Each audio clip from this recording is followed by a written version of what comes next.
I had to force myself to attend yet more treatment just to prove to Kaya I was more than capable of doing what was expected of me. I would make this girl want me. If that was the last thing I did, it was driving me wild that she seemed to not want me. Never before had I encountered a she-wolf my age that could resist me. Normally they were falling over themselves to get their hands on me. I was fighting off offers of dates back in my pack and beyond. Yet this she-wolf seemed to be resistant to my charms, and it was sending me insane. I would need to up my charm, do what she asked of me, and make her see I was not a bad guy. Anything to lure her to my bed. I would have a taste of her before I was done here. I would be sure of that. "Thanks for coming to another session," Ben said to me with an anxious smile. This fool, I swear I could jump toward him, and he would shit himself. He was that on edge when around me. It was so amusing. I loved the feeling of power it gave me. "Is that not what I am here for?" I snarled, allowing my canine teeth to elongate just enough to let them slip through my lips, so he could see them, and he stepped back a little into the wall, the scent of his fear filling the room. I wanted to laugh so badly, but instead I walked away. "I assume I will be back again soon?" I asked, turning to look at him, pushing my wolf far enough forward so my eye color changed too, knowing I would be scaring the fucker even more than two. He sputtered. Why? Yes. I believe so, Miles. Kaya will confirm. His voice shakily agreed, and I continued back to my room with a smile upon my face, loving the power I had over others. The power that being an alpha brought. It gave me a wolf with so much more power and dominance that most would quiver in fear at their presence. I was beyond ruthless, and so much more powerful than my dad could ever be.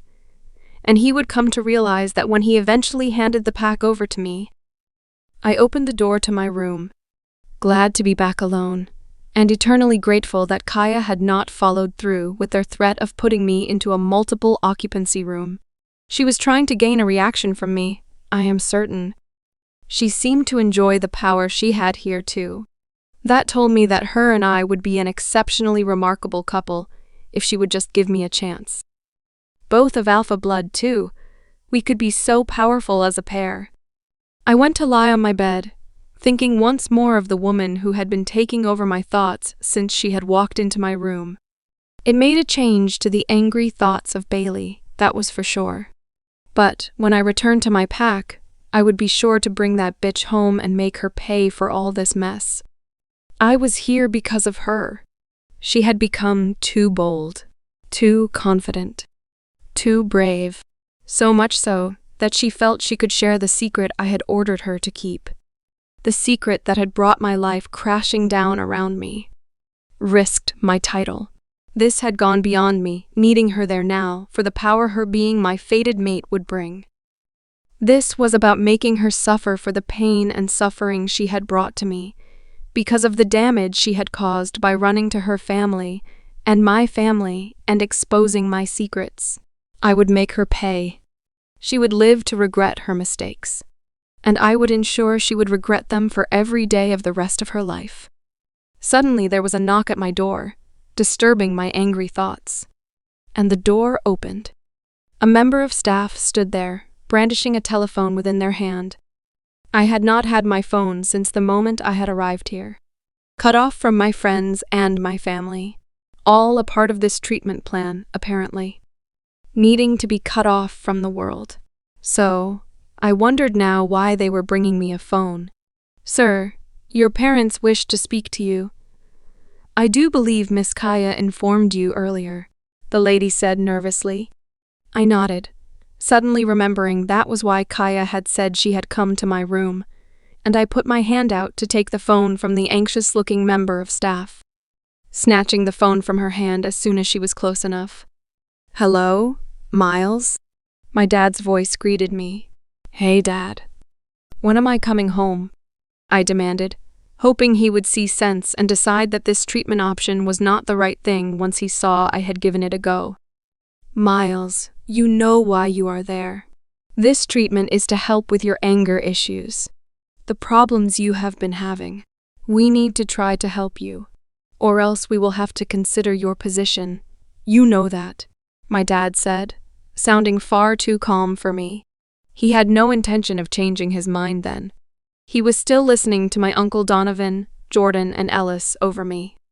All the people who had taken Bailey's words over my own. I sighed angrily. What is happening in the pack? I asked. Pack is all fine, nothing to report. You need to focus on your treatment. Then we can consider bringing you home.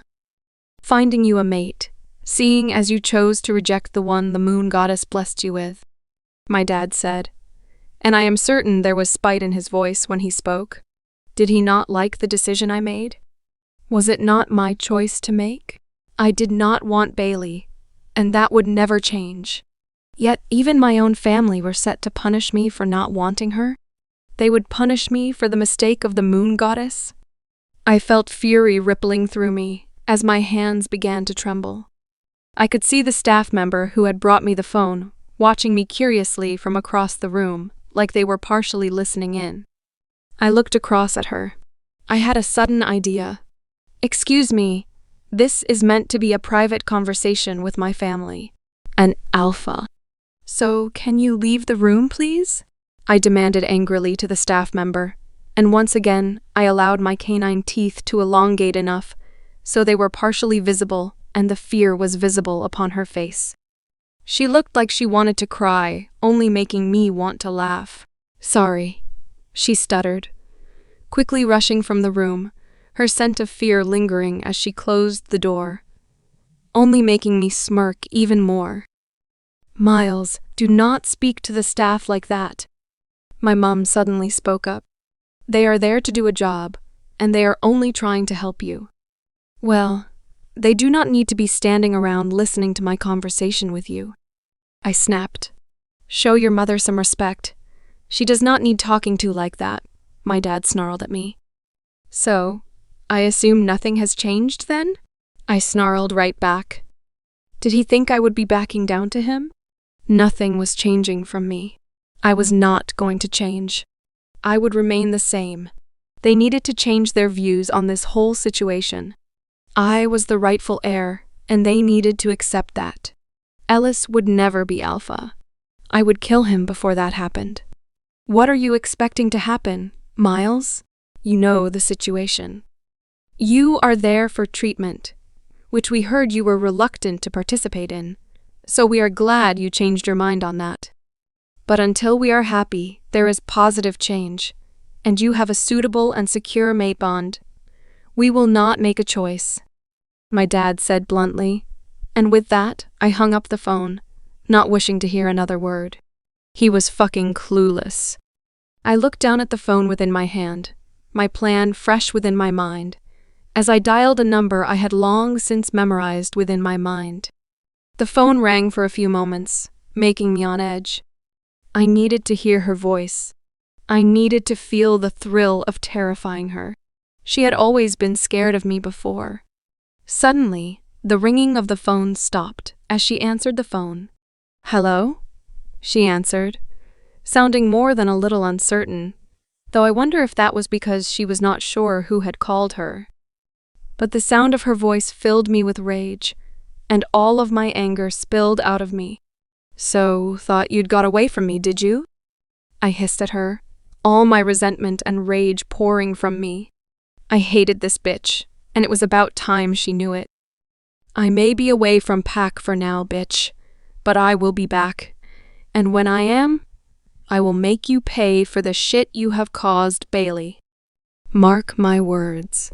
Difference will be, I will have a new mate by my side, and you will be all alone. I could hear her breathing quicken at my words, telling me my words had scared her. But yet, she never said a word. What is wrong, Bailey? Cat got your tongue? I asked sarcastically. Not like you not to have something clever to say. That is your thing, isn't it? Being the all-intelligent girl? Well, Your intelligence won't be saving you this time. And with that, I hung up, not caring if she had an answer for me or not. I had given her something to think of. My words would have been enough to scare her, and that was thrilling enough. Bailey had thought that in running away from me, she was free, but I would bring her back. Her hell would only just be beginning. I sat back into the curve of the sofa as Bailey answered her phone, giving me an awkward smile as if to apologize. But I simply smiled in return, showing her I did not mind. I realized she was likely waiting for news from her pack, so taking a phone call was not an issue. Nobody would be expecting her to be sitting with me at this time of night, so that could well be why they had called.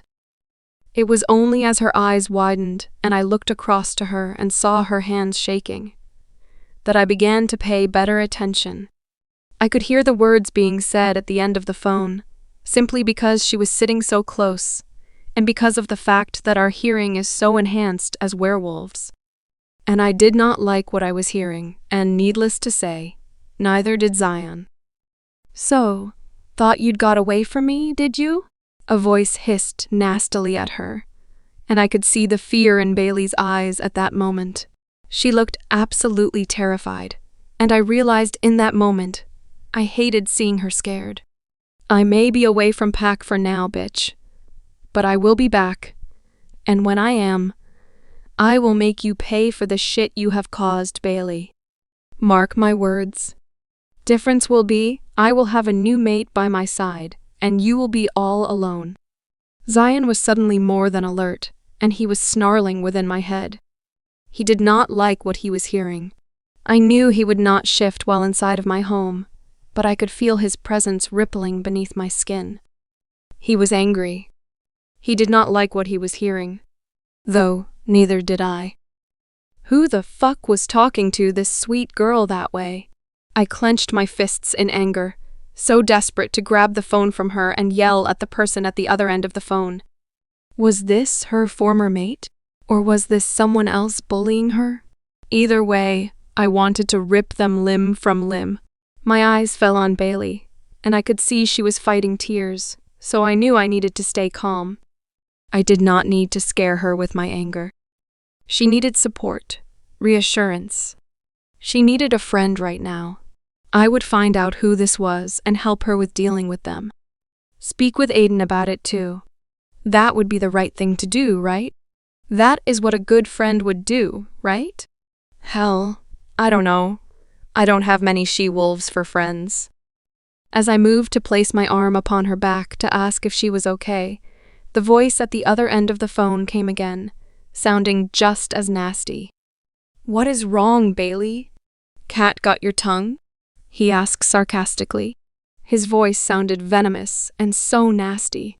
Whoever he was, I hated him already, and wanted to make him pay for scaring Bailey. She did not deserve this. Not like you not to have something clever to say, that is your thing. Isn't it? Being the all-intelligent girl? Well, your intelligence won't be saving you this time. Suddenly the line went dead, and I saw the phone slip from Bailey's hands to the floor, clattering as it hit the wooden floor under our feet. But Bailey sat like she was frozen in time, staring ahead of her, and I knew in that moment she didn't know what to do. I quickly moved across the sofa to her, placing my hand upon her back, as she dropped her head into her hands. "Bailey, this is going to be the most stupid of questions, but I don't know what else to say," I warned her. "But, are you okay?" I gently ran my hand up and down her back, in what I hoped was a reassuring gesture. I am so not good at this sort of thing. Zion was pacing my mind, angry, and desperate to protect the new she-wolf to our pack. My senses now turned upon their head. All I can feel from him is this overpowering urge to protect the she-wolf sitting next to me. Where has that come from? I barely even know her. Bailey slowly turned her head to look at me, and I could see tears in her eyes. "I think I should go, Asher," she whispered, and my heart dropped at her words. She was going to push me away now? I wanted to help her, and she wasn't going to let me. I knew that Zion wouldn't settle with that scenario, Either she needed to let us help. I felt desperate. I ran my hand through my hair in frustration. Bailey, please, let me help. I tried, but she simply shook her head. I am fine. It is just a misunderstanding, she said, chewing her lower lip anxiously, going to stand. But despite her words, I could see she was visibly shaken, telling me she was anything but fine. I stood up alongside her as she made her way toward the door. I quickly grabbed her hand, trying to stop her as she did, but she pulled it away. Gone was the carefree atmosphere that had been between us moments earlier. She seemed tense and on edge. She was nervous and anxious about something, but whatever it was, she did not seem willing to share it. And that was not just bothering me, but it was seriously affecting Zion too. He was whimpering loudly now. Bailey, please? I tried once more as she moved down the hallway of my home. Asher, thank you for tonight. I had fun, but really, I should go. I need to go now, she said, and despite her trying to hide it, I could hear the wobble to her voice. Bailey, I opened up to you earlier. I haven't done that with anyone for a long time. I haven't trusted anyone like that for a long time. Maybe you could do the same with me? Try talking to me? Maybe I could help you? I suggested, hoping that me admitting to her that I hadn't trusted anyone the way I had her in opening up, the way I had might allow her to see that she could talk to me. Yet she tilted her head slightly as she leant against the front door. I never asked you to do that, Asher, she said quietly, and I can't explain why, but her words sting. They hurt me more than I expected them to. Fine. Just go if that is what you want to do. I am sorry I overstepped the mark, I snapped, opening the front door for her, closing it a little harder than was likely necessary as she left. I dashed away as I heard the door closing loudly. I know I have hurt his feelings, just as he seemed to be opening up to me too. But I couldn't stay, not after he had heard all of that. What would he think of me now? He was such a strong man, I did not want him to think I was weak. Hearing Miles talk to me in that way would change the way he thought of me without a doubt, and I was terrified it could put my position here at risk. I rushed to my room and closed my bedroom door behind me. My heart felt like it was pounding within my chest. I could feel Akira's presence, and she felt on edge, whimpering and broken, much the same as me. She had been allowing herself to get closer to that man. I was sure of it. She had felt for him when he was struggling, and that was unusual for her. Why did Miles feel the need to call me? He was meant to be secure and in treatment, was he not? So why was he able to reach out to me? None of it made sense, though I suppose the reason why was easy to answer. He wanted to torture me. That was always his reason for his nastiness toward me. Always his reasoning for his vileness. I had naively hoped that the treatment would make some changes in him, turn him back to the boy he used to be. But I think Jordan is right. He craves the power being the alpha brings, and the fear it instills in people. And that makes him dangerous. What I don't understand is why he had to make me suffer. I was willing to walk away, allow him the life of power and freedom he desired. But he seemed to want me there. Not as his mate as fate had planned, but more as a toy to torture. I stripped my clothes off and walked into the shower, needing to scrub myself clean, hating everything about me right now. This was not the life I wanted for myself, but it appeared to be the life I had been given, the life I was born into. I quickly washed my body and my hair before rinsing myself off, trying hard not to allow my mind to wander. I did not need to let myself think of home and the mess that would await me if I was forced to return. I quickly turned the shower off, stepping out and grabbing a towel as I did. I put on my pajamas and walked back to my bed, to hear my phone ringing once more. My heart began to pound, fearful of the thought it could be Miles again. So I tentatively walked to my phone, only to see it was Luna Eden. "Hello?" I almost whispered, my voice a little hoarse. "Hey, Bailey." I can't sleep, so I thought I would get the down low on how my little host has done today," she said, her voice full of enthusiasm, and I couldn't help but smile. She was checking in on Asher. That was a little crafty. The thing was, if she wanted me to drop him in it, I don't think I could. He turned out to be a lot sweeter than I had ever expected him to be. "Did you not think I might be sleeping?" I suggested. "You answered, so probably not," she said with a chuckle, which I suppose was logical. "So, did my beta behave today? Or do I need to give him a lesson in how to interact with other people?" I lay myself on my bed as I smiled at her words. He likely could do with a lesson in that, as it definitely did not seem like it was his specialty. "He did okay, considering you forced him to come and check on me," I joked. "He told you that?" she said with a giggle. I could see her character being quite likable, endearing even as a friend. I could see why Asher thought so highly of her. Well, that is a big cross by his name. In all seriousness, he has tried hard to make me feel welcome. As have the staff at school. I enjoyed my day. "Thanks for wanting to check in on me," I told her with a smile. She was certainly going to a lot of effort to make sure I fitted in within her pack. For that, I would always be grateful. It meant I had a haven to escape to after everything with Miles.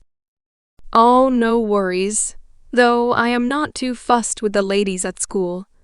I had no doubt they would welcome you with open arms.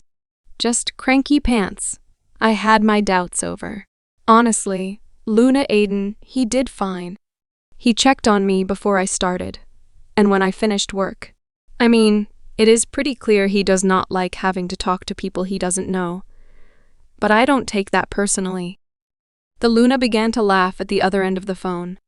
"Well, you are not wrong. But he is not too bad of a guy, really. There is a sweetness under all that darkness and moodiness. You just gotta rummage around a little." She giggled. I shook my head. Anyone would think she was trying to sell him to me. I will bear that in mind, I said quickly, feeling a little uncomfortable, considering I had already seen that he could be more than a little sweet just moments earlier. "Anyway, how are you doing?" I asked, hoping to change the subject. "I want this pup out now. He must be the size of a full-sized werewolf now." "Sure feels like it. His feet sure feel like it when he kicks me," she said with such emphasis in her voice couldn't help but snigger. "Oh, you are uncomfortable then. Do you know it is a boy?" I suddenly realized she had said him multiple times. "No.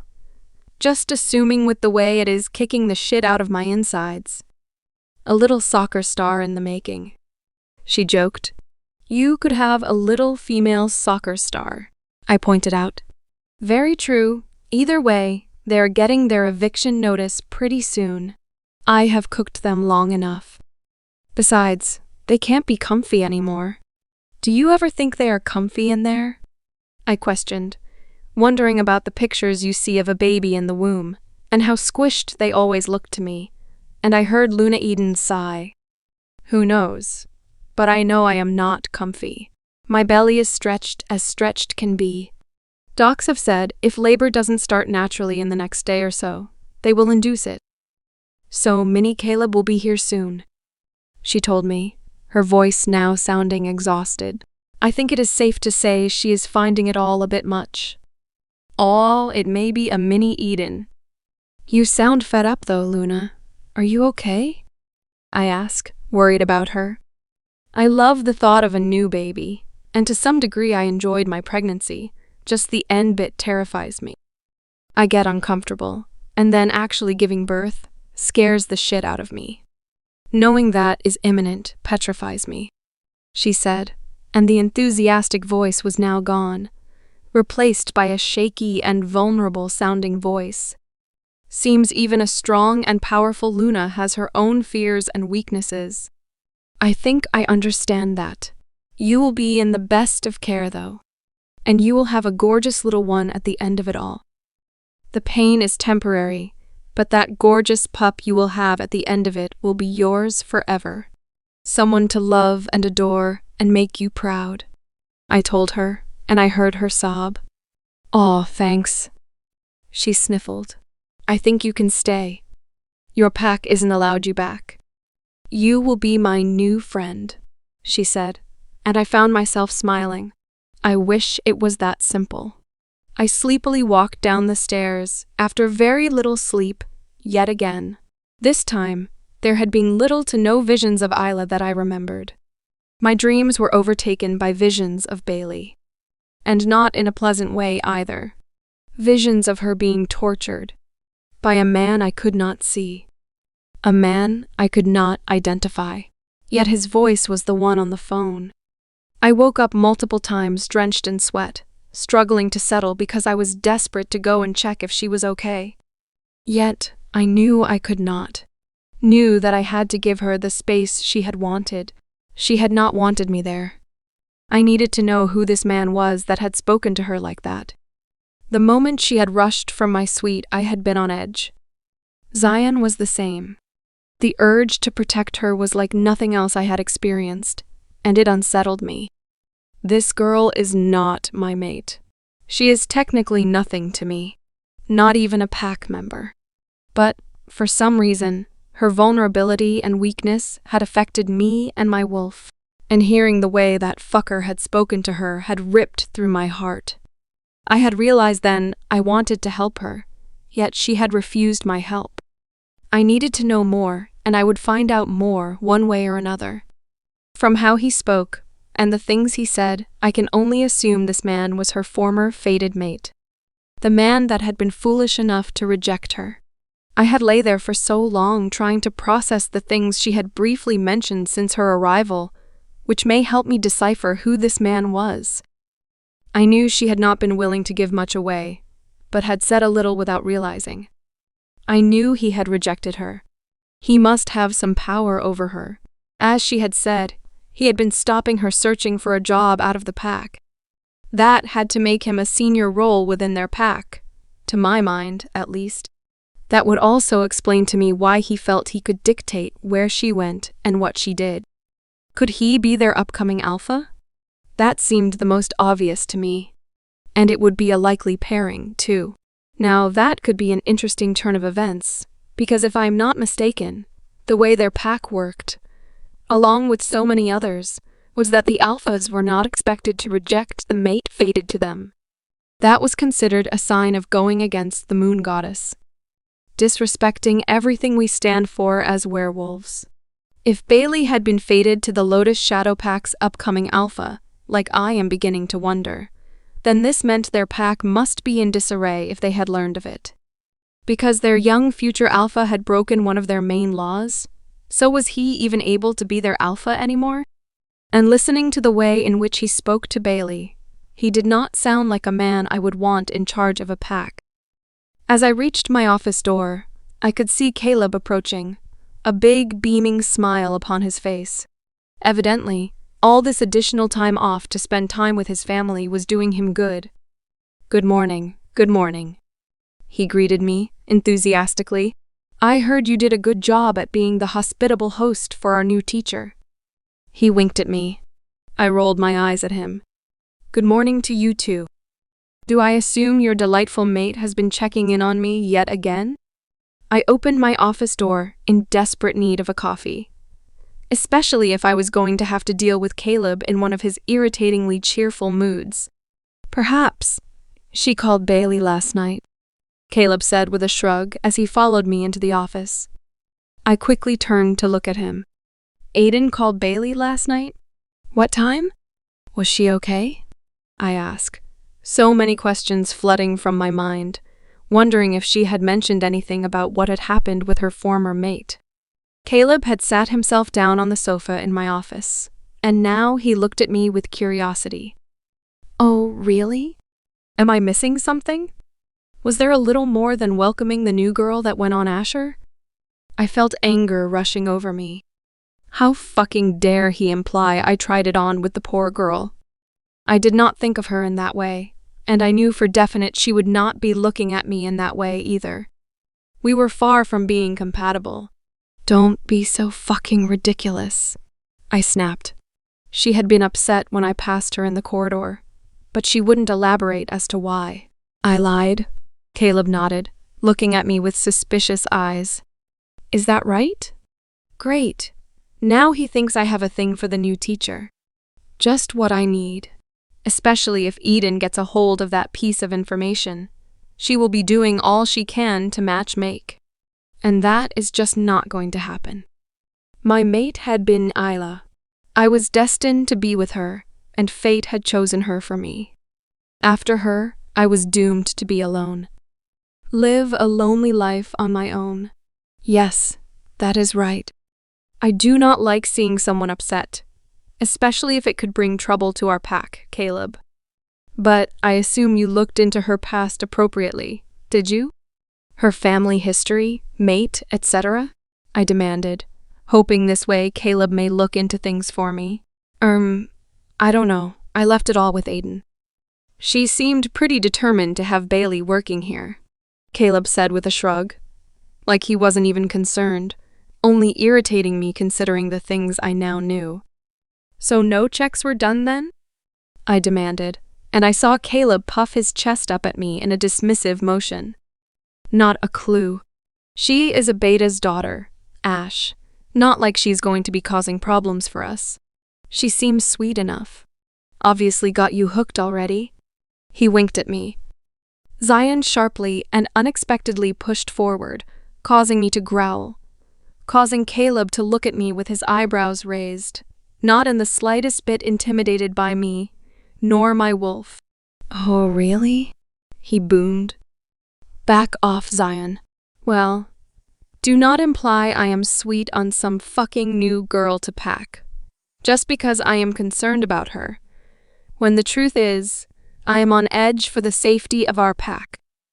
You are questioning my loyalty to Isla in even suggesting that. I snarled, turning away from him, my fists clenched, moving toward my coffee machine. Ash, I was messing. And it is not questioning your loyalty to Isla. She will always be your mate. Caleb's voice was softer now, as he joined me by my side, a look of concern upon his face. I am sorry if you saw it that way. It was meant as a joke. But even if you did choose to look for another mate, there would be no shame. You know that, right? That is not betraying Isla. What you had will always remain precious. She will always remain your fated mate, and you hers, fated by the moon goddess. But I doubt Isla would want you alone and isolated forever. Not when you were so young, when she left you. His hand was upon my shoulder as I messed with the coffee machine, sorting it to allow me to make my morning coffee, desperately wishing I was anywhere but here, and able to avoid this conversation. His words were gripping at my heart. They hurt. I would always be Isla's. I could not think of myself as somebody else's. That, to me, made it feel like I was forgetting her, betraying the bond we had, and I don't think I could forgive myself for that. Well, that is irrelevant, Cal, because it isn't happening. Least of all with the new girl, so back off, right? I said bluntly, while Zion stalked away, curled up in the far reaches of my mind, his emotions such a mess. I waved off the last little ones from my class at the end of another fun day in school. 2 days in, and I was loving this place more and more. The children were a constant source of happiness, and I could not help but smile in their company, despite how broken I had been feeling inside, and Allie and Gabby were both very sweet ladies too. Both tried their hardest to make me feel welcome. Thankfully, there were no more unexpected visits from Asher today. After last night, I don't think I could cope with them. I could only imagine what he must be thinking.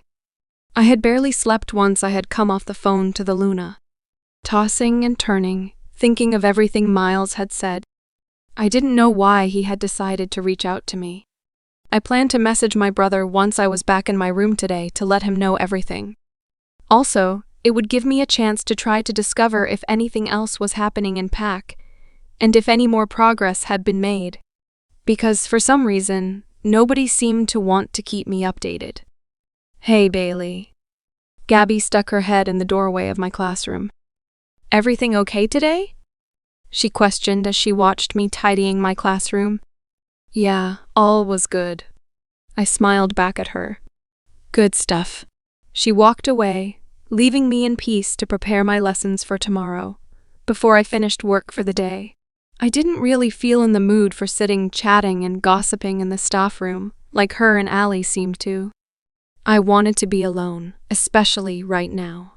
I know that wasn't the best way to establish my place within the school, but for now it was going to be the way it was, because thanks to Miles, my head was simply not in the right place. It didn't take long for me to have my work done once I got into it, and with me fully focused on it. So, I picked up my things and walked out of my classroom and headed for the main door of the school. "Aw, are you off, sweetheart?" Allie's voice called from behind me as I turned. I saw her standing at the doorway of the staff room watching me. "Yeah, all done for the day," I told her with a smile. "We'll see you tomorrow." She nodded, returning my smile. "You look tired. Get home and put your feet up." "You want me to get Mark to bring your dinner to your room?" she suggested, taking me by surprise. Was she trying to find excuses for Mark to spend time with me? That seemed a little odd. "No, thanks for offering, but I will be fine," I told her, definitely not liking the idea of a man I barely know coming to my room. Allie grinned in response. "What about the beta?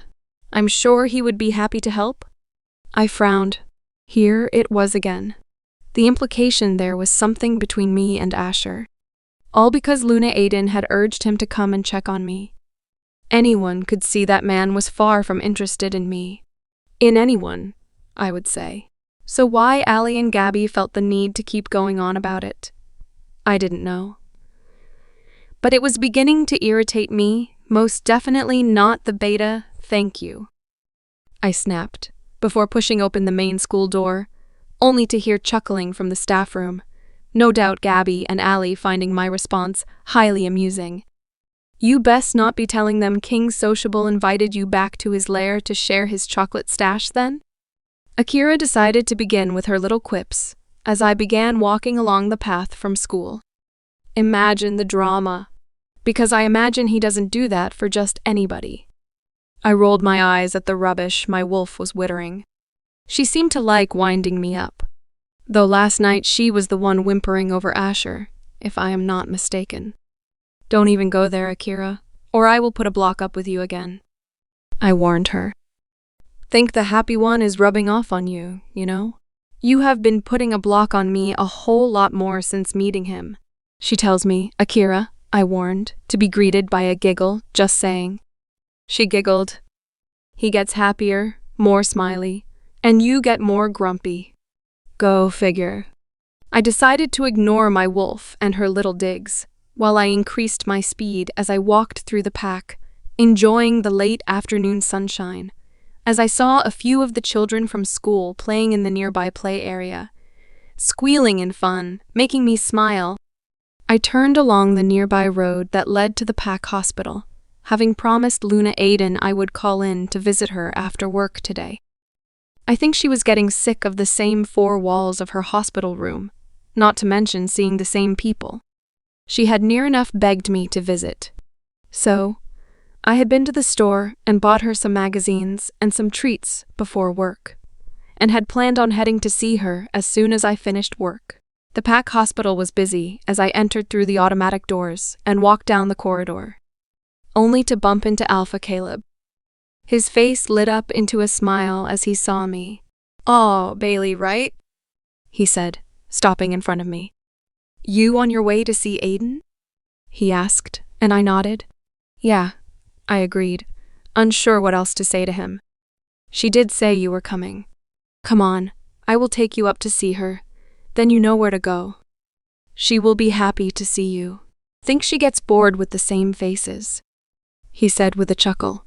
"Thanks, Alpha." I nodded at him, feeling awfully uncomfortable, as I don't know the guy particularly well. "No worries. I hope you are settling in, okay? We would have liked to have been there for you a little more, but this little one is being a right little pain in the butt. Though Aiden says it isn't doing anything to me, like I'm not worried about her and the baby. He grinned. I smiled, feeling a little awkward at his words, feeling like I didn't really know them well enough to comment. I am sure you are both worried. Baby will be worth it once they have arrived. Oh, for sure. The alpha has the biggest smile on his face as he says that, telling me he is super excited at being a dad for the second time, making me wonder if he was even aware of Luna Eden's fears of everything that was approaching. Having walked down what felt like a serious maze of corridors, which I'm sure all hospitals plan their corridors like to confuse you, we arrived at the end of a corridor with a doorway to what looked like a suite. The alpha opened the door and walked in, and I heard Luna Eden speak as he walked in. Didn't you just leave? I couldn't help but smile at her, and even more so at the alpha's response. Aw, and I love you too, baby. So lovely to see your bright and beautiful face. He stuck his tongue out and blew a raspberry at her before continuing. However, I found someone on the corridor I thought you might like to see. Alpha Caleb motioned for me to come into the room, so I awkwardly walked into the modernly equipped hospital room, where Luna Eden laid on the bed, looking hot and bothered, and far from comfortable. Yay, Bailey, she said, full of enthusiasm. I smiled in response to her, ready to say hello as I heard a chair near the side of the bed scrape, and a throat clearing, making me look across only to find Asher sitting there, about to stand, looking uncomfortable. I will get going, Aiden. Leave you to spend time with Bailey, he said, avoiding my gaze. What? Luna Eden said with surprise. You just got her, Ash, don't be ridiculous. I can hold a conversation with more than one person at once, you know? I know it may be beyond your abilities, but I can manage it. Asher was now standing, like he still intended. Honestly, sweetheart, it is fine. I will let you spend some time with Bailey. I can come back later. The atmosphere in the room was uncomfortable, to say the least. Asher could not wait to get away, all because I walked into the room, it seemed. Luna Eden was now frowning. Sit down, you idiot. You only just got here. Don't be so rude, she snapped. And I realized then, there was no denying, that things with Asher were more than a little awkward, and he suddenly seemed to want to avoid me altogether. After what had happened last night, I lay in the bed, seemingly my prison now I was on strict bed rest. It was getting more than a little boring now. Tiresome. Repetitive. If this baby does not come out soon, I am going to start pushing and hope for the best. I don't care if contractions have started or not. I will force the little bugger right out. I don't think I could stretch anymore, and as much as I love my mate, he irritates me, killing me with kindness. Not to mention stupidity. Ah, does it hurt when the baby does this? When the baby pees inside of you, where does it go? Comments like that were becoming a regular occurrence, and I was running out of patience, though his favorite comment lately had been, you know, they say sex brings on labor. Oh yeah, because I feel incredibly sexy right now, oozing sex appeal from each and every pore. I am the size of a beached whale. I swear he brings that thing near me again anytime soon, and I will chop it off. It is because of that thing I am in this much discomfort. It is all right for him. He sticks it in, wiggles it around a bit, gets his kicks, and he's good to go. Me, I am the one struggling for months after. Okay, I may turn into a pregnant monster. So, unsurprisingly, when Asher or one of our family or friends calls in to visit me, Caleb takes a break from sitting with me at the hospital and goes to check in at work or with Maddie, our little one who has been spending time with our parents more in recent days. So, to see Asher walk in, looking even more moodier than normal, I wasn't entirely sure I wanted Caleb to leave, but he still took the opportunity, But I guess I couldn't blame him when I had just given him a hard time for suggesting a little fun in my hospital suite's washroom. I swear men think with their bits, not their brain, or my mate certainly does. Hey, sweetheart. Asher leaned over to give me a half hug. He wasn't keen on personal contact, so I allowed him that much. Besides, I was far too warm and uncomfortable for a proper hug. I brought you some fruit, he says with a smile. Wonderful. I will add it to the rest my family brought. We'll be able to open a shop soon, I said, realizing a little too late how ungrateful and sarcastic I sounded. Fortunately, I knew Asher wouldn't care. He nodded as he sat himself down on the chair next to my bed. I expect a cut of the profits then. And I found myself smirking. You okay, Ash? You look even less happy than usual. Wow, cheers, Aiden. You have such a nice way with words, you know? He said with a roll of his eyes, telling me he was not open to talking about it. I have known him long enough to know his body language. Something was bothering him, but Asher was like a closed book. He rarely talked about his problems or the things that worried him. It bothered me because I think he would find himself so much happier if he just opened up to someone. Always happy to help, I said with a smile. So, how are things in the pack? Any gossip? I asked, desperate for something exciting. I was bored as hell sitting here each day with nothing going on. It was as exciting as watching paint dry. Not a clue. You know I don't pay attention to gossip, Aiden, Asher said with a shrug. Geez, Ash, I need to train you better. You are no good as a messenger. I rolled my eyes. A messenger? So I am a messenger as well as your host now? He snapped. I looked at him in surprise. Was he actually angry at me over that? At the end of the day, that was part of his duties as beta. He knew that. Asher, what is up? You know that is your job too. Bailey is nice enough. Do you and her not get along? I urged, and just as he was about to answer, the door to my room opened, only for Caleb to walk back in. He had only just left. Did he get bored and come back? Or did he get lost? Even I don't think he is that simple. Didn't you just leave? I asked him with confusion. Caleb grinned at me sarcastically. Aw, and I love you too, baby. So lovely to see your bright and beautiful face. He stuck his tongue out and blew a raspberry at me, the cheeky fucker, before continuing.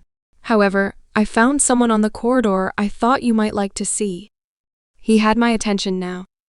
I know I had asked Bailey to come, so I wonder if it was her. Though would she have finished her work by now? Caleb motioned for someone to come into the room, and as he did, Bailey walked into the room, looking more than a little uncomfortable. Bless her. Her eyes fell on me, and she smiled, so I grinned back. Yay, Bailey, I greeted her, so she knew I was pleased to see her, and there was no reason to feel uncomfortable. But, then, for some reason, Asher began to move on the chair next to the bed, and began to clear his throat. Just as it looked like Bailey was about to speak, I will get going, Eden. Leave you to spend time with Bailey, he said, appearing to be avoiding everyone's gaze. What the hell was wrong with him? I had been trying to make Bailey feel less uncomfortable, yet the moment she walks in, Asher acts like this? I swear this man needs classes in how to interact with people. He was never this bad before, what? I asked, unable to hide my surprise. You just got here, Ash. Don't be ridiculous. I can hold a conversation with more than one person at once, you know? I know it may be beyond your abilities, but I can manage it. Yet Asher appeared to ignore what I had said and continued to stand, evidently still planning to leave. Honestly, sweetheart, it is fine. I will let you spend some time with Bailey. I can come back later. I couldn't help but frown. What was his rush to leave? Sit down, you idiot. You only just got here. Don't be so rude. I couldn't help but snap at him. His behavior was downright ignorant.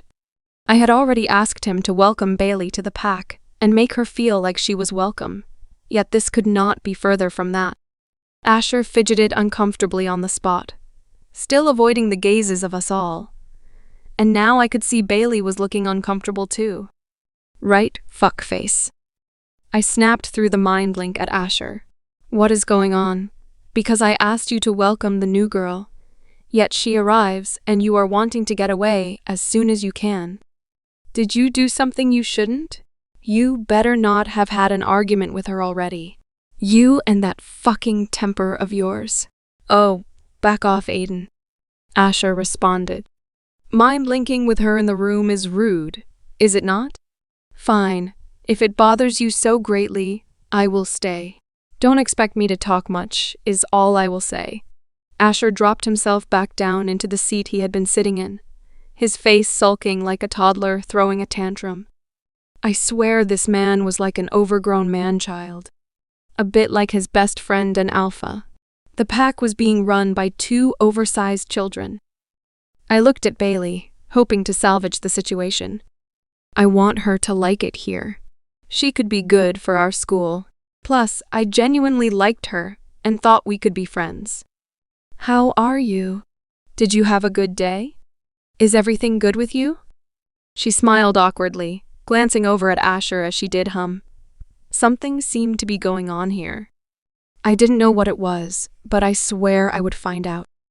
I am forced to sit in the hospital room with Aiden and Bailey when all I want to do is be alone. I had planned to call in to see how Aiden was doing, and if there had been any update as to when they planned to induce her labor, and thought I might try to cheer her up with a little fruit hamper made by one of my mother's friends. Needless to say, with the delightful mood Eden was in at present, that had gone down the same way a gift of an atomic bomb would have done. But still, Caleb would have some tasty snacks when he had to sit and listen to her complaining, when he was spending time with her. I am usually happy to sit and spend a little time with her, chatting, giving Caleb a little chance to go home and take a shower, visit Maddie or do some work. I know he hated Aiden being on her own, and other than returning home to sleep, he ensured that she had someone with her all the time at the hospital, so she wasn't lonely. In truth, Aiden would likely appreciate the peace. But the moment Caleb walked back into the hospital room with Bailey in tow, I wanted to escape. All my thoughts have been of that bloody girl of late. Messed up thoughts, too. Worried sick about her. Trying to uncover who that had been at the end of the phone the other night. I had my suspicions. But they had been exactly that, suspicions, and without Bailey willing to talk to me, I couldn't confirm them. But it had truly got inside my head the way he had been with her. The way it had affected her. Hurt her. Nobody should be talking to her like that. I couldn't understand why he had felt he was okay to speak to her like that. And what bothered me greatly was what sort of threat he posed to Bailey now she was in our pack. And then came the even more punishing questions that I struggled even harder to answer, as to why my wolf had reacted the way he had to her. Why he had felt such an urge to protect her. Yet, I couldn't lie. I had felt the same urge. And a pain when she had pushed me away. A sense of betrayal to Isla when everyone kept trying to imply there were feelings there. I don't know her well enough for there to be feelings there. I know that much. But something I do know, for the sake of my own sanity, and likely that of my wolf too, it would be better for the two of us to stay apart. She had been through enough, it seemed, and she did not need any additional complications of rumors being started by the likes of things being implied by others. Nor did she need me upsetting her with my temper. So, I sat in almost silence while Bailey chatted enthusiastically with Aiden. Her face lit up as she smiled at her. Her eyes almost sparkled as her delicate features changed as she smiled. I couldn't help but notice how well the two of them got along. Maybe that was one of the reasons Aiden had clung to the idea of Bailey coming to our pack. She saw a potential friend in her. She had lost her friend, Cassia, late last year during childbirth, and she had struggled every day with it since. She didn't have many other female friends. And I knew that she was often lonely. That was why she clung so desperately to Caleb. Maybe when she realized she got along so well with Bailey, she thought there was a potential for a new friend. Someone to connect with. A friendship. Something she had been missing. Because in that regard, it would likely do Aiden good. I raised my gaze momentarily at the sound of the two of them laughing. "Well, I bought chocolate," Bailey said, wiggling her eyebrows toward Aiden with a big smile, offering her a bag. "And magazines. See, this girl knows what gifts are. Not fruit." She winked at Bailey before sticking her tongue out at me. I rolled my eyes at her. "Once again, you are welcome, Aiden." "Did I ever tell you about this guy I once knew, Bailey? He was so happy, cheerful, and a delight to know," Aiden began with a sideways glance toward me. I had a feeling this was coming right back at me. Bailey looked at Aiden with curiosity and shook her head. Always the joker of the group. Fun to be around and always smiling. Kind, caring, and the sweetest guy you could ever meet, Aiden said with a smile. "Wouldn't believe he turned into this old grumpy bastard, would you?" She motioned her head toward me with a grin. I shook my head. I knew the moment she started with her insults she meant me. This was just the sort of thing we did. Her, Caleb, and I. It was how our friendship was. "Thanks for that, Aiden." "Love you too." Pretty sure Bailey wasn't after my resume. Aiden chuckled. "Well, if she was, it would go something like that, would it not? Asher Alcott, beta of the pack, grumpy old bastard, with a face to match. Dark and mysterious with a face like a smacked ass. Face sure to crack if he attempted to smile and no clue how to mix with other people. Interaction with people limited. Do not expect conversation. If you want help, bring chocolate to bribe." Bailey was looking down. I could see her biting her lip. I don't know if she was trying not to smile or she was feeling uncomfortable. But this sort of teasing was usual for Aiden and I. It was nothing I wasn't used to, and it truly didn't bother me. "Sounds like a perfect man," I smiled sarcastically at her. "But if I am so unappealing, am I excused to leave now?" "Geez, anyone would think I held you here at gunpoint, Ash. Just go if being here with me is so bad." Aiden dismissed me with a flick of her hand. "Do me a favor, though. Ask Caleb to bring me my hospital bag later. They are probably going to try inducing labor tomorrow." I sighed. I couldn't really be angry with her. I knew she was worried about it all, and who wouldn't be? She had to push a little pup out of her any day now. That had to be scary. Let alone having to do that with Caleb by her side, trying hard to encourage her, which would likely be more an annoyance than an encouragement. "No worries. Anything else you need, sweetheart?" I asked. A way to fast forward time? So baby could be here, and I didn't have to go through labor? She said with a smile. "I wish I could do that for you, Aiden. I truly do. But despite my mean and moody looks, I don't hold any magic skills. You will have the best care, and you know you will. You did amazing when you had Maddie," I reassured her, and I saw tears in her eyes while Bailey was sitting on the edge of her bed, her eyes darting between Eden and I. I hated seeing her struggle. I knew this birth scared her so much more than Maddie's ever had because of what had happened to her friend. But he was massive, Ash. This one is even bigger, I am sure of it. And I have to push it out of me while Caleb stands there and makes weird panting and puffing noises, trying to help me breathe, or he is telling me how gross things look," she said, looking like she wanted to cry, while I was somewhere between wanting to reassure her and trying not to laugh at her telling me what Caleb is like when she is in labor. That did not surprise me in the slightest about my friend. He was like a big child sometimes. As much as he is a complete idiot sometimes, sweetheart. You know, it is only because he is excited. And sometimes his mouth works before his brain. Tell him you have heard of a thing called a silent birth. That way he won't be able to talk at all." I winked at her, and she chuckled. "Ash, you are funny." She smiles at me, wiping away a lone tear slipping down her cheek. "Not bad for a grumpy old bastard, I guess." I shrugged. "I will leave you ladies to it.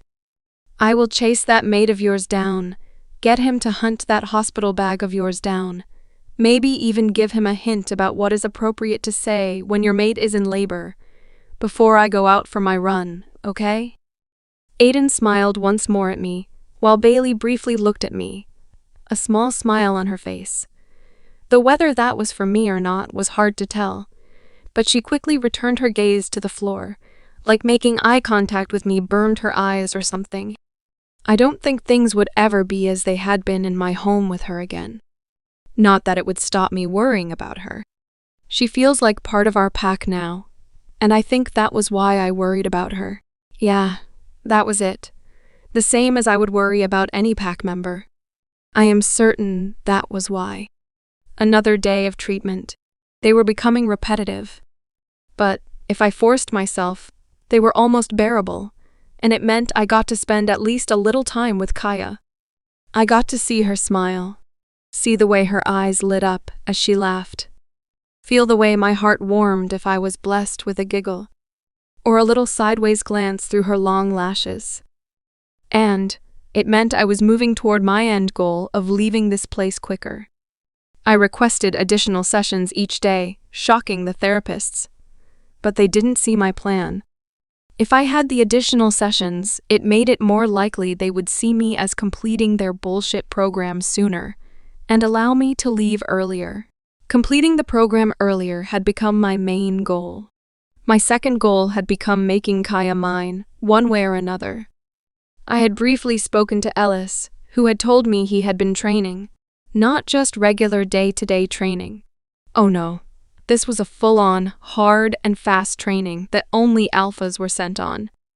The specialized alpha training. Hearing that infuriated me. My younger brother was training for a spot that was rightly mine. That told me that my parents were taking this consideration of allocating him as alpha seriously, and I could not have that. I needed to tread carefully for the time being. Do all they asked of me to ensure I got my title? Got my role as alpha as I should always have done. Unfortunately, my parents, nor my best friend, had chosen to contact me since, and were not willing to answer my calls either. And, when I inquired with the treatment center staff, their answer was simple. They believed no contact was the better option to allow me the no distraction approach to enable me to make this treatment a success. I swear these people pulled their answers from their asses because they were most definitely full of shit. I was getting sick of them all, but I did all I could to hold back on taking my frustrations out on them. The struggle to control my temper was a daily, hour-by-hour battle, but one I needed to maintain, or this whole thing would be for nothing, and my title would go to my fucking brother. And I could not allow that. He had done nothing to deserve to be alpha. Another session done, I believe, Miles. Jonah, another of my therapists, said to me with a smile. I had noticed that since reining in my temper and showing my willingness to cooperate and complete their shitty program, the staff were less on edge around me and the scent of fear was gradually dissipating. As frustrating as that was, because both I and my wolf craved that scent. Looks like it. I nodded. Is it okay to go for a walk in the garden and clear my head? I asked him. This had become my usual escape after my afternoon sessions, as I knew Kaya was so often around in the gardens then. And it gave me an excuse to talk to her, spend some time alone with her. I was desperate to get her to see the potential in me. Allow her the opportunity to see I wasn't all bad, and that my company was actually quite enjoyable. I would wear her down to the point she was desperate for my company, for my attention. Of course, it is good you see the need for relaxation time. Miles. I think sometimes that little time to clear your head can make all the difference to a clear mind. A calmer mind. Jonah said calmly, making me want to roll my eyes. But I fought the urge, wanting him to think I was being respectful, and I nodded. I rushed off down the corridor of the pack, toward the door which led me to the familiar area of the gardens that I knew Kaya would often sit in the afternoon to do her work on her laptop. But as I approached the garden, I could see she was not alone, and my heart dropped. By her side was an older man, well-built and muscly. His arms were littered with tattoos. I could feel my eyes glaring toward him, already questioning who this mystery man was, and why he was with Kaya. She looked comfortable in his company, and looked up at him with big, affectionate eyes. I wandered a little closer, desperate to pique my curiosity as to who this man was. But Daddy, you know I don't like doing formal events. Kaya appeared to whine. Oh, this appeared to be the pack alpha. Kaya's father. Of course, that would make sense, looking at his build and the way he seemed to carry himself. I had met many of the country's alphas, but in truth, I paid little attention, finding them irrelevant to me. They would be below me once I was alpha, so I didn't see the need to memorize them all. If I needed them, then I would make an effort to get to know them, so this man's face was not familiar to me. However, I was desperate to speak to Kaya, and if I wanted to win her over, then surely it would be a good thing to win her father over too. Good afternoon, Miss Carter. I smiled sweetly at her, causing both Kaya and her father to look up at me with curiosity. The alpha then looks across to Kaya with a raised brow and a smirk upon his face. Good afternoon, Miles, Kaya said, with a brief nod in my direction. Good afternoon, sir. I offered my hand to the alpha, who took it in a firm handshake, almost crushing my hand, in what I assumed was an attempt to remind me who was the stronger out of the two of us. Ha, little did he know just how dangerous I could be if pushed. Good afternoon. Miles, I assume. He smiled. And no need for sir, Alpha Aaron would suffice. I nodded.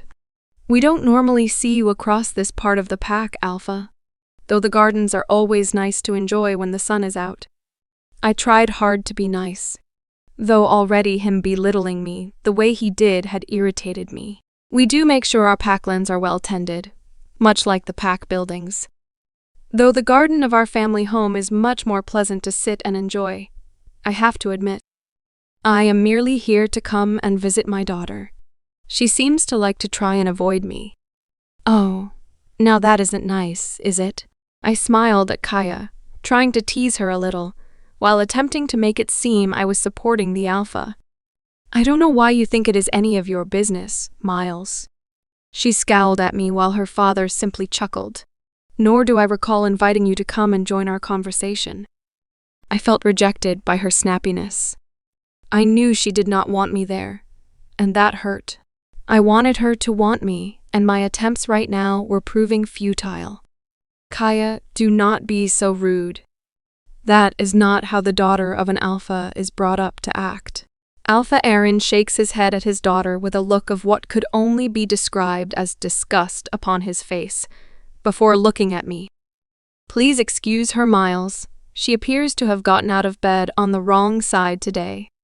Honestly, it is fine. I understand the pressures of being the child of an alpha can bring.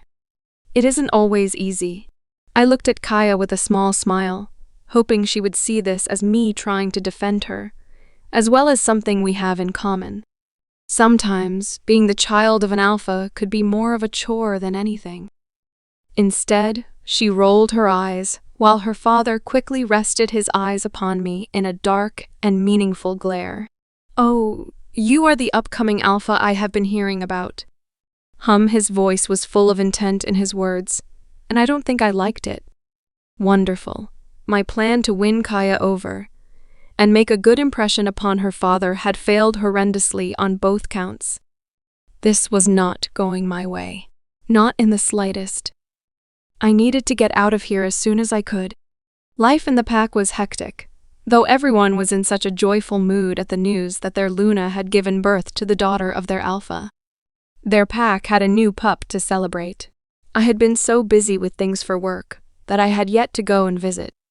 Besides, I thought it was only right that the family got to spend some time alone together. Not that it stopped Luna Eden messaging me. She was messaging back and forth much of the day and night. It seemed in the pack Luna I had gained a new friend, not that I minded. A friend was never a bad thing, and after the way Miles had treated me over the years, I had lost many friends, all taking the side of the alpha. So this new friendship with Luna Eden was somewhat of a novelty, I had to admit. Although she would not let go of the tense atmosphere in the room between Asher and me when I visited her the other night, so frequently asking me what was going on between us, asking what had happened and why Asher was trying to get away the moment I arrived. But I was not able to explain the way he reacted, nor was I able to explain how his mind worked. You would think she would know him better than me. She had known him a lot longer, but she had not been able to shine any light upon it either. But we were both in agreement he did appear to be avoiding me. But I had no clue why. I had not seen him in the pack house of a nighttime since, so I didn't really have the opportunity to ask him, though I had ensured I stayed in my room after dinner. Maybe that was a little childish of me, but I did not have the energy to deal with the awkwardness either. I closed up my classroom after yet another fun day in school. This was one of the few positives of me being in this pack now. I loved my job and the little monsters I was teaching. They were the highlight of my day and constantly cheered me up.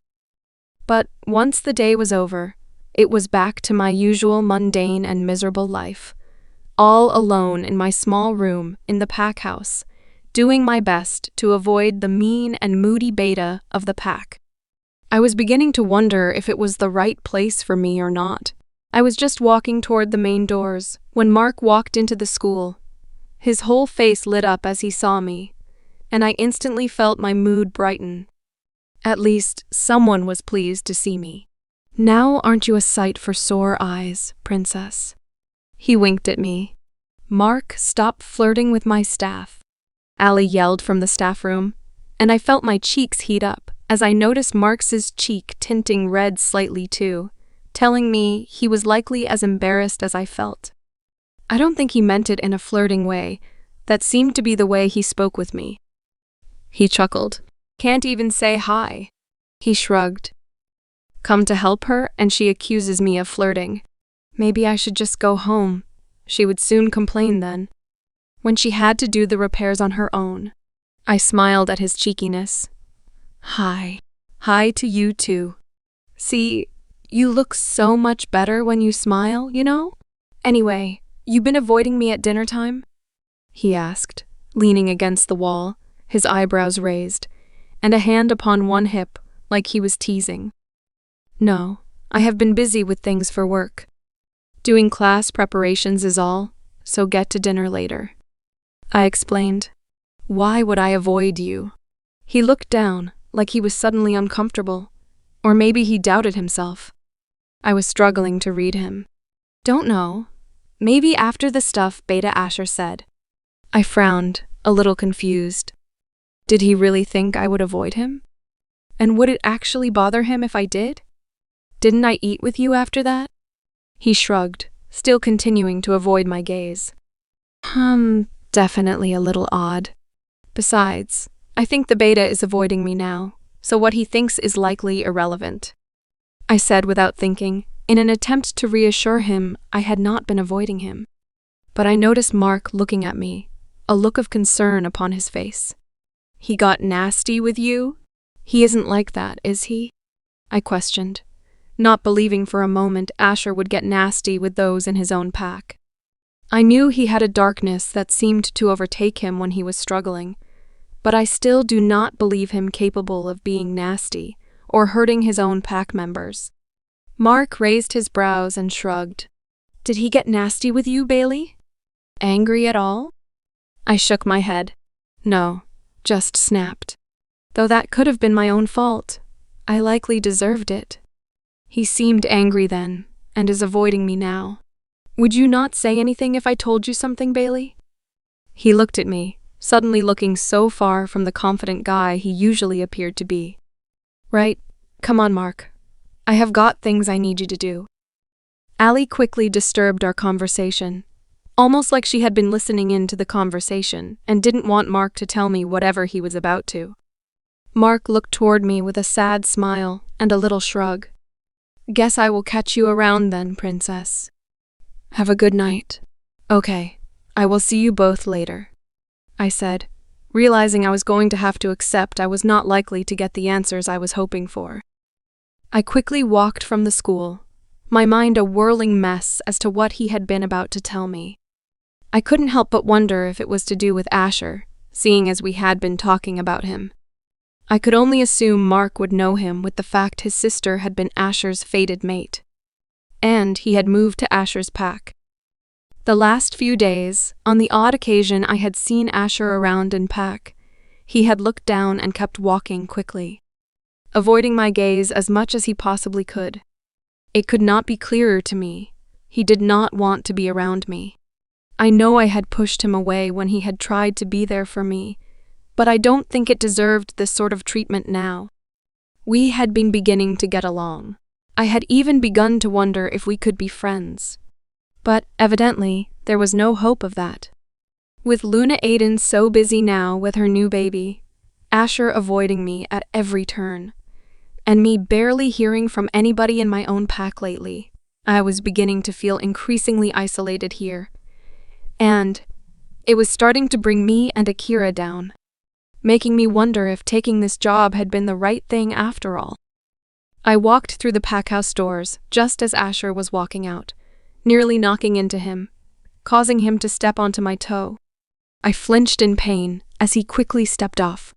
He looked at me. Momentarily a look of concern crossed his face before it was replaced with a dark scowl. Do you just walk around in a fucking daydream? He all but snarled. Watch where you are going, and that sort of thing likely wouldn't happen.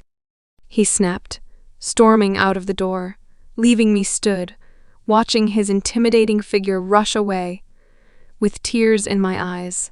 I don't know what was happening with him, but I was liking him and this pack less and less now. Sitting at my desk, sorting through yet more papers for Caleb. Who knew an alpha had so much paperwork to do? Thankfully, the baby had arrived now. But I had done the decent thing and told Caleb to take a couple more weeks off to allow him to spend some time at home with his family, bond with his new baby, Freya, and allow Eden some time to rest with Caleb at home to help. Though no doubt she would see it as having him under her feet. Even once he was back at work, she would be inundated with offers of help. But still, I wanted him to have that chance to spend time with his new pup.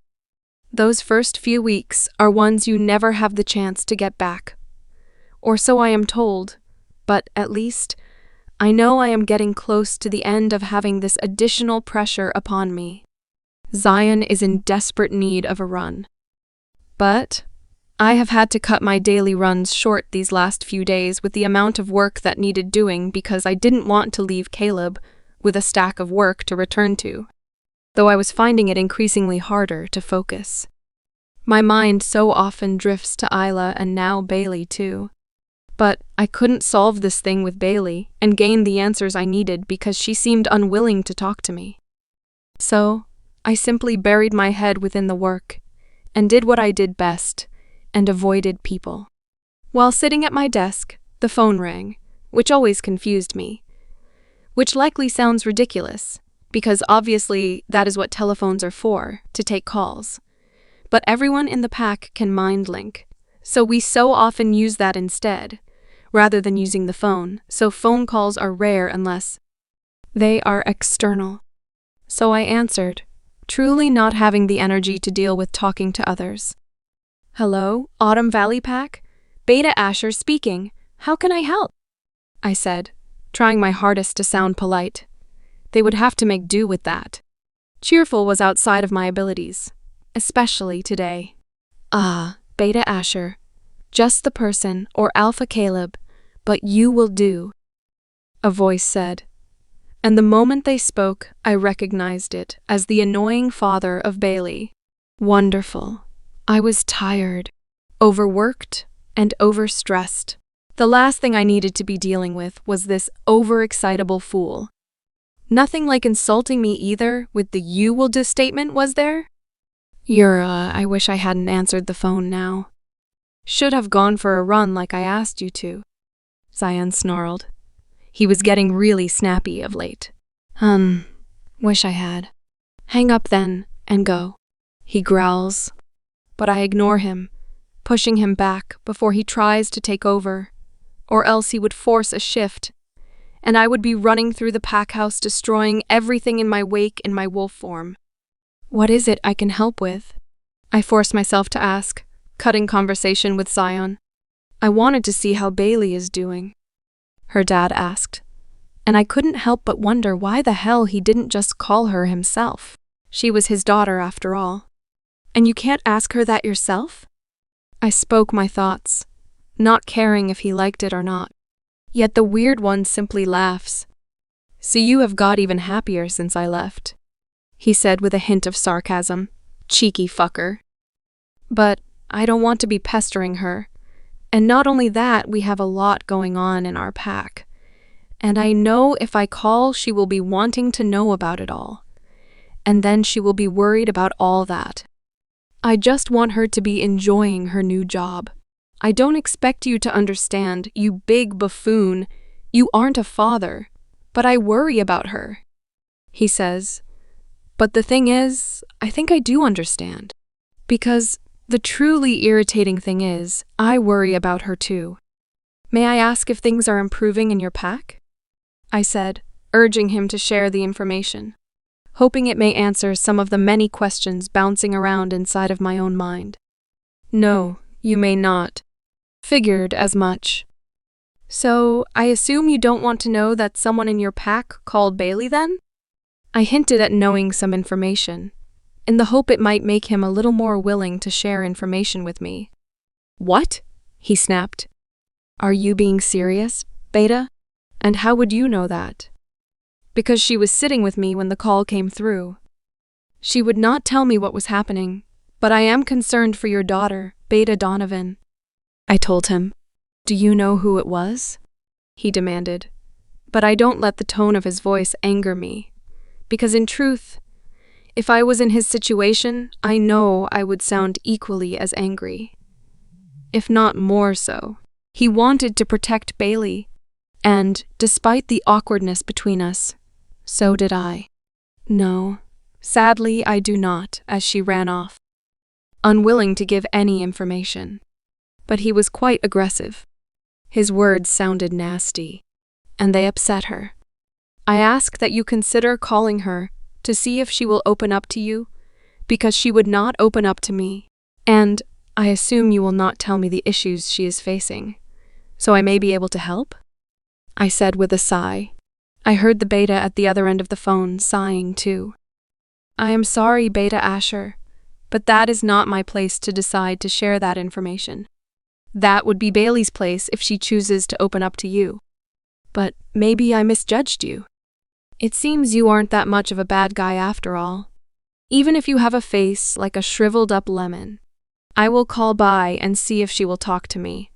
I have a feeling I know who called her, and if it is him, we have problems, he said, hanging up without so much as a thank you or a goodbye, angering me further, but also leaving me filled with fear for the girl I know I should not care about. But for some reason, I am beginning to, and anger for the man who seems to have this hold over her. Zion is rippling closer to the surface now, and I know there will be no pushing him back. I need to go for a run, and I need a proper run. One that gives him a chance to run until he is in pain from exertion. I rushed from my office down the corridor toward the doors of the pack house, fighting with Zion for control. He will be shifting the first chance he gets. He needs this chance to burn off the surge of energy pulsing through him because of the anger he is fighting. I went to push the door open and a petite body slammed into me, with her head down. I assumed she was not paying attention to where she was going, though in truth I was more focused on keeping Zion pushed back. I realized in haste it was Bailey, and in the impact of knocking into one another, my foot stood firmly upon her toes, as I heard her gasp sharply in pain. Zion whimpered suddenly at the thought of us causing her pain, and I quickly retreated with my foot, moving away from her. I quickly allowed my eyes to look over her, trying to establish if she was okay, hating the thought I may have hurt her. But anger rages through me at the sight of her, recalling the pain of her pushing me away. The hurt she caused me and a scowl took over my face as I snarled, "Do you just walk around in a fucking daydream? Watch where you are going, and that sort of thing likely wouldn't happen." The look of shock upon Bailey's face was one I think will haunt my dreams. It was one of terror. She should not fear me, but now I think she might, as I quickly stormed away from her. Zion was now whimpering while I battled my own emotions. Why is she having this effect on me? I cannot get the way she looked at me out of my mind. Perhaps if you treated her a little better, then she would not be terrified of you. You dumb fuck. Zion snarled. Who are you calling a dumb fuck? I snapped. She was the one who threw my offer of kindness and support back in my face.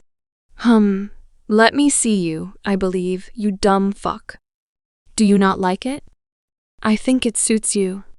Dumb fuck. Dumb fuck, dumb fuck. Zion chuckled. Zion, I warned him. What? I got more if you would like? He began. Asshat? Dick breath? Rumpelforexen? Butt monkey. Besides, you know I am right. You are a dumb fuck for treating her that way. But you keep acting like a poor baby.